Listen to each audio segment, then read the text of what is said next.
Mark Rogers TV checking in with ACC play as Duke hosts Wake Forest this week. We bring in Robert Reinhard from Blogger. So, dear Robert, we always appreciate you coming on board to set us up for the Deacons.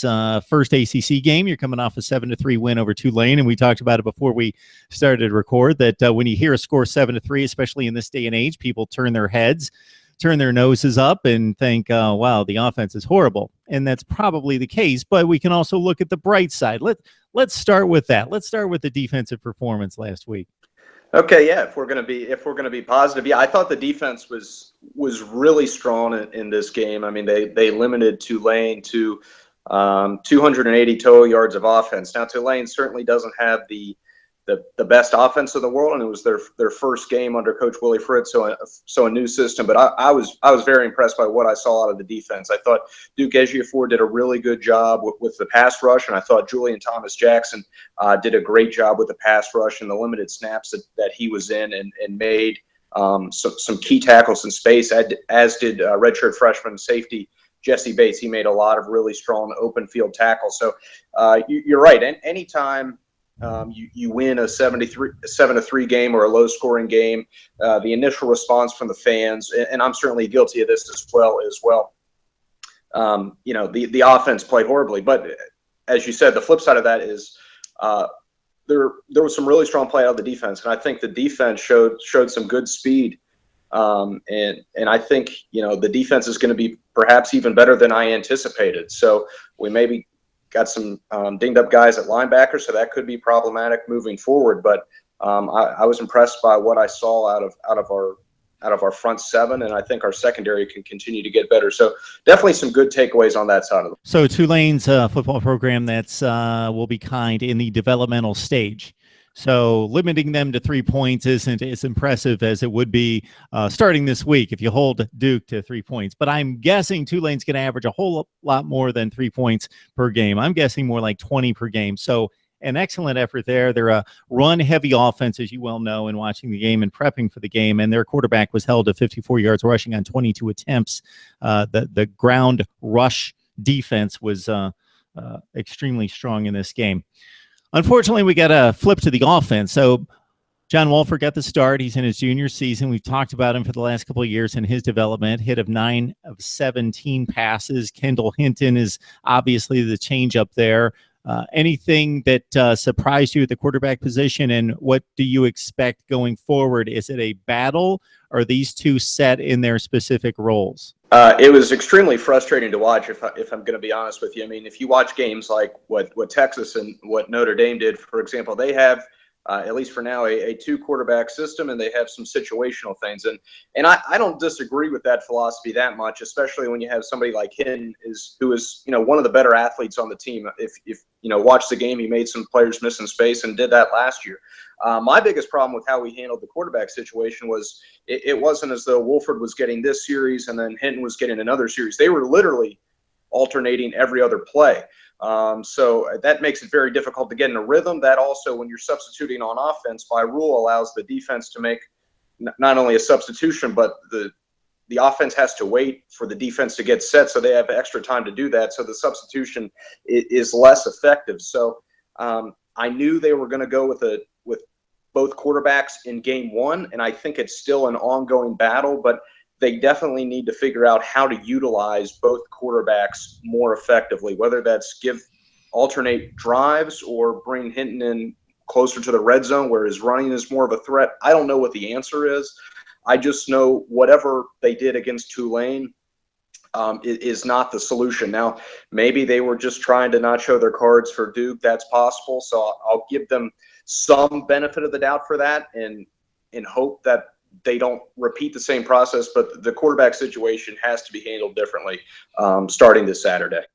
And while we mentioned the defensive performance holding the Green Wave to 280 yards, you, of course, well know 175 yards of total offense for Wake, only 10 first downs, really couldn't run the ball. So when we have an ACC team facing an American Athletic Conference team, the expectation is that there's not just more talent, but also more girth and more strength along the offensive front to get that push, to establish a ground game. And if all else fails, you can beat them up front and establish the running game, and just weren't able to do that. No, we did not do a very good job of establishing the run game, and I think one of the problems there was they ran a single high safety, so they were able to bring more people into the box. I'm going to pretend like I know about football here. So they brought another person in the box, and the problem was we took several deep shots, but were unable to convert on any of those deep passes, so we weren't able to get any of those explosive plays to get them out of that coverage, to allow probably for our running game to be better by having them having fewer bodies in that box and going with 7 in the box as opposed to 8 in the box. And I thought our offensive line did a pretty good job in pass protection. There was only 1 sack on the day that they gave up, so that's a positive. But I didn't think we did a very good job in terms of generating run blocking. Hopefully we'll get Tyler Bell back this week. He was the starter towards the end of last season as a true freshman, so that could potentially be helpful. But yeah, the running game is going to have to be better moving forward if we're going to be able to. We're going to have to be able to consistently get first downs and put ourselves in situations that are third and manageable situations where we can generate first downs and not have to punt and lose field position and rely on our defense. Robert, you've been fooling me for a couple of years now on the football knowledge, so just keep it up. It's okay. Working. Okay, thank you. It's definitely working. I know during the off season we had several conversations about the skill position players and the hope that you had there, because if you look across the board in regards to production last season, it was almost primarily freshmen that were producing at both the running back and the wide receiver position. And especially at wide receiver, it's difficult to evaluate if the ball's just not going in their direction. They might be getting separation, they might be running good patterns and beating their guy, but if the ball's not headed their way, either because the quarterback can't read the defense or the offensive line is not giving time, then it's tough to evaluate. But is there anything you can draw from some of the players that we talked about in the offseason and their game 1 performances heading toward Duke? Obviously, you need to be results oriented, and plays actually have to happen. I thought we were really close on a few of our deep ball attempts. Again, it's Tulane, but we were very close on a few of our deep ball attempts, and how we converted. We were like 0 for 8 or something like that on deep balls. So if you convert 1 or 2, maybe all of a sudden it's a 17-3 game, a 21-3 game, and you're feeling a lot better about it, even if the process was very similar. So, I thought our receivers did struggle a little bit to get separation.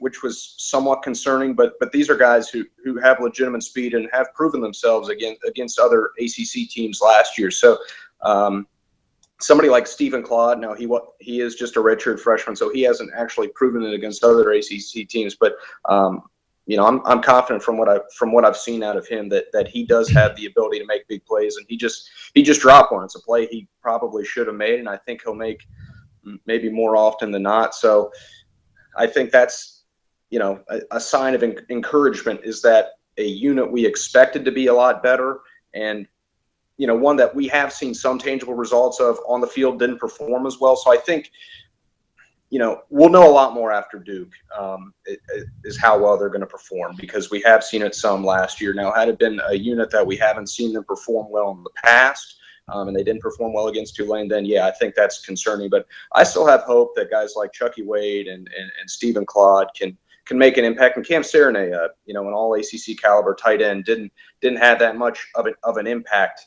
He just had I'm seeing 3 receptions for 15 yards. So, and he had 50 receptions each of the last 2 years. So I think there's still some reason for optimism, and those guys can get separation, but this Saturday is going to be very telling for how our season's going to go, I think.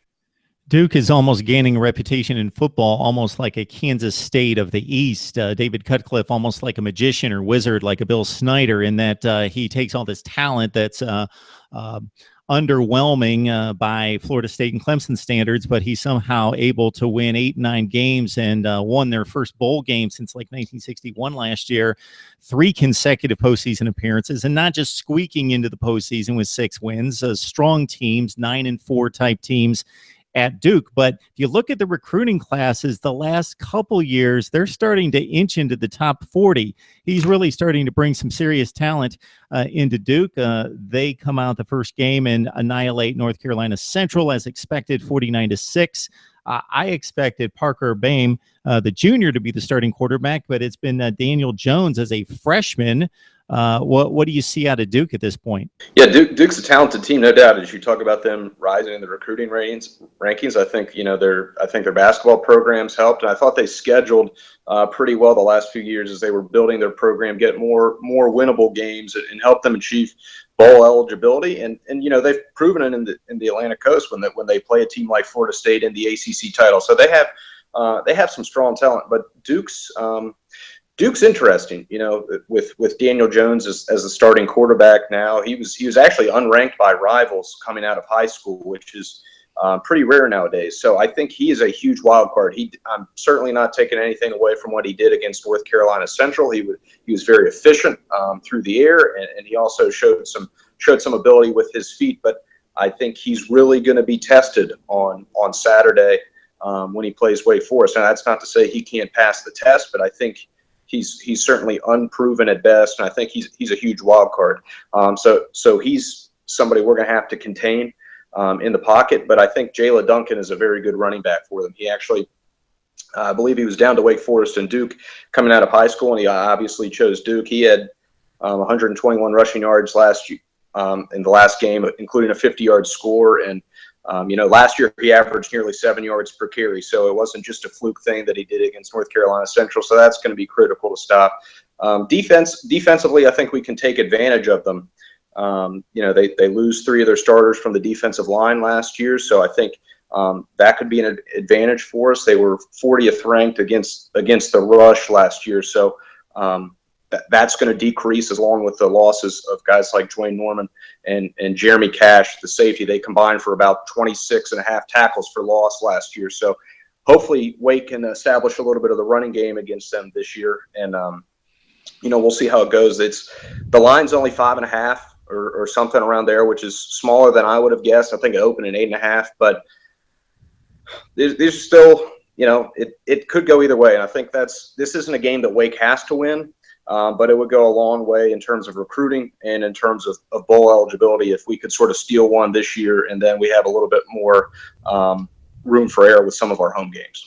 I got to say, Robert, looking at the schedule preseason, you would consider, okay, a trip to Duke, that's almost certainly a loss. But if Vegas says it's 5.5, that's definitely a winnable game. And you get that one with some of the lesser teams that you have in the division, BC and Syracuse. North Carolina State's probably better, but it's winnable as well for your team. Then you're starting to look at a pretty decent campaign.